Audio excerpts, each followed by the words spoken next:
Good morning, good evening, good night. Whoever watching this transmission, it is I, Mike Martins. Guys, don't forget to subscribe to my channel, and if you want to support the transmission, please don't forget to share one of my videos. And I got a really important article here. I've been covering a little bit of the homelessness in the Commonwealth, in the United States, and the Commonwealth, and what's been happening with these major cities and even suburbs that are experiencing mass influx of homelessness. A lot of people basically hitting hard times when it comes with this overly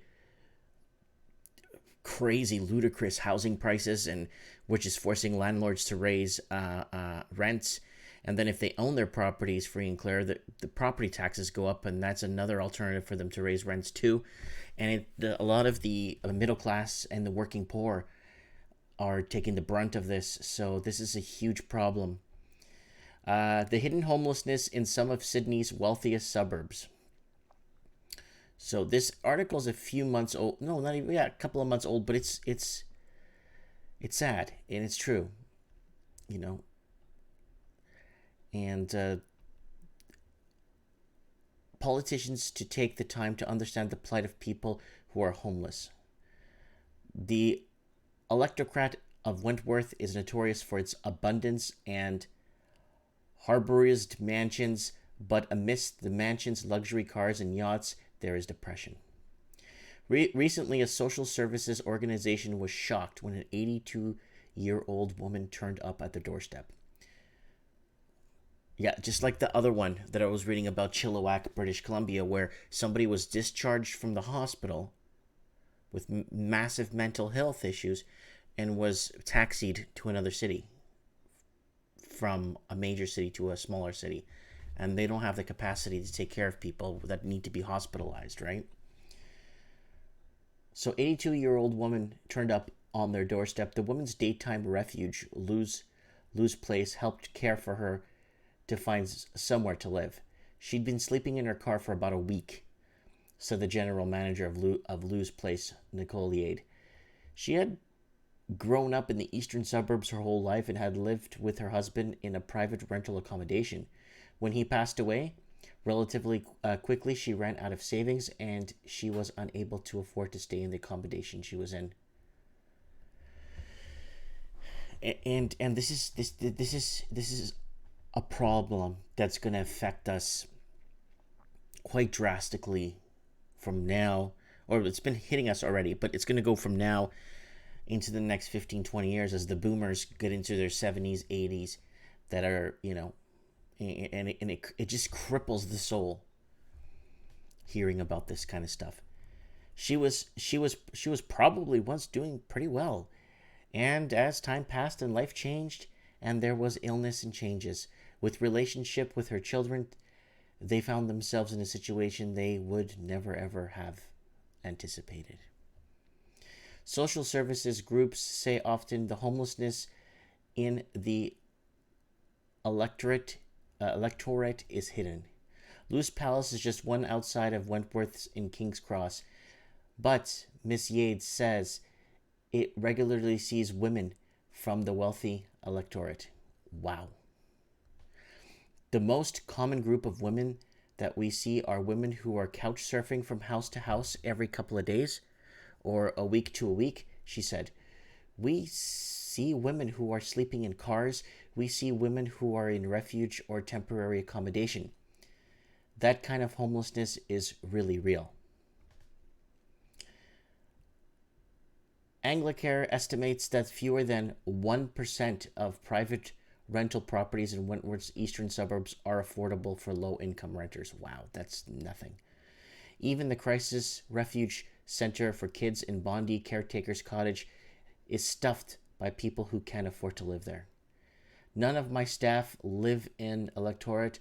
We all live way outside the area, founder Lori Matthews says. So people need to come in from far and wide just to come in and support and help with this homeless crisis.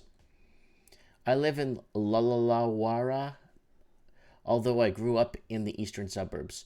I wasn't able to afford a house in the eastern suburbs, so I set up elsewhere. Like policemen, like nurses, like everybody who needs to be able to access affordable housing. So here it is. Weekly New Start allowance for single person maximum rent assistance 343. Rental affordability for a single person receiving New Start and maximum rent assistance of 30% of income 102. Median weekly rent. So this is weekly, okay? Median weekly rent in Wentworth 610. Ooh, that's tough. A campaign called Everybody's Home says 21% of households are suffering rental stress, which, 21%. That's a lot, which means more than 30% of their income is going to rent. Social service groups say there is pressure from governments to push people out of expensive areas and into affordable homes. That's a really simplistic way to look at homelessness and people who are on the brink of homelessness. When they are very strong, when they have very strong reasons to be in an area they've lived their whole life, whether it's aging parents, whether it's children in the school system, said Kate Timmons, the chief executive of Wentworth-based Women's Housing Services B Miles. It's simplistic thinking that everyone can leave this area and move to another area and sustain those important connections. So this is a big deal, guys. This is so big that I just could it be that we're exposed to more media and we're getting more, I guess, like up front and center with how things are working more with social media, or is it becoming, or this stuff just never really happened before and it's happening now and they're now reporting on it now, or has this happened at this level always and we're just kind of getting to know about it through social media? I think this is getting out of control, and with the affordability in housing and with the mass exodus of people that could exit the cities, that could afford to, took the opportunity and reestablish somewhere better, affordable, right, within their means, right? But the people that can't, look at people that live there all their lives. There's people commenting on my videos. I live in BC my whole life, and I got to leave the province because I can't afford to live in the own province I was born and raised in and educated in. So what do you do, right? She said much of the homeless problem in Wentworth is to be seen because people will couch surf for as long as they can. The census data actually telling us that lots of people are living in overcrowded dwellings because they can't afford to have a place of their own to sleep, she said. I'm not trying to say that everybody should get free housing, but people that need to be in care, right? I would never want this to happen to my mom or dad. Like I wouldn't know what to do if this was to happen to a family member, right? It would just break my heart. I don't know. Like I'm pretty sure these people have, if they don't have kids, then like there has to be like some sort of a thing, like some sort of a checklist they go through. The person who walks in, what's your situation? Blah blah blah. Do you have children? No. Do you have extended family that you could stay with? No. Check. And then do a physical. Okay, you have this, or we've diagnosed you with something. We're gonna have to hospitalize you with in a senior housing, and just enjoy the rest of your days. But if they go through it and they say, oh, well, you have a son, we'll contact your son and see if there's some sort of an accommodation that you could make with your son. I don't understand. Like, get it on the agenda. It's relevant at the moment. That's all I'd hope for. Is it's only the agenda, but it's towards the top of the list. The Everybody's Home campaign says social housing investment is going backwards in Australia while demand is climbing. It's calling for support for first home buyers, national housing strategy, better deals for renters, intermediate relief for Australians in chronic rental stress. It's a plan to end homelessness by 2030. So here's Bondi Pavilion is one of the landmarks of the beach, and for years the alcoves under the arches have provided shelter for rough sleepers. Bernie Albles, 48, has been sleeping there on and off for 15 years. He was orphaned as a child and raised by his grandparents in Cabramatta in Sydney's southwest at the time when gang violence and drugs were rife in the area. He spent time in jail where he learned to do dot paintings from Aboriginal prison mates. Let's see that. Oh, that's pretty cool.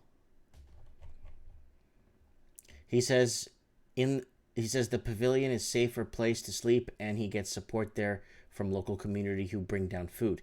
Twice a week, those sleeping under the arches move their belongings out, and the council workers clearing the space. Mr. Albo's message to political leaders is to be empathetic and take time to understand the plight of people who are homeless. At least this town isn't putting people on buses and sending them to other cities, because that happens a lot here in Canada. Like, a lot. So they move them around, and it happens in the States too. I remember when Nevada, I don't remember how many years ago this was. This could have been maybe 8 years ago, where they sent all their homeless and mental illness problems to California.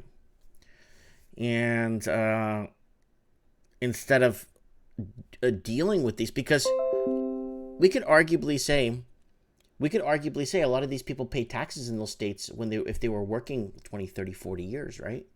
So anyways, I wanted to bring this up because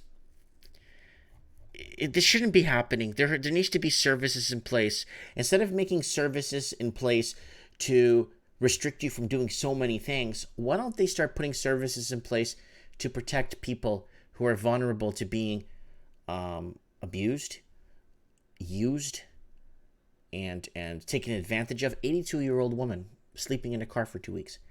Guys, I mean, like, humanity needs to come together and say, look, it's nice to be rich, but it's also nice to look out for one another and treat each other like family. I just wanted to put this out there.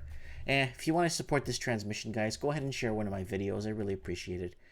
And let me know what you guys think in the comments below. Thanks for watching.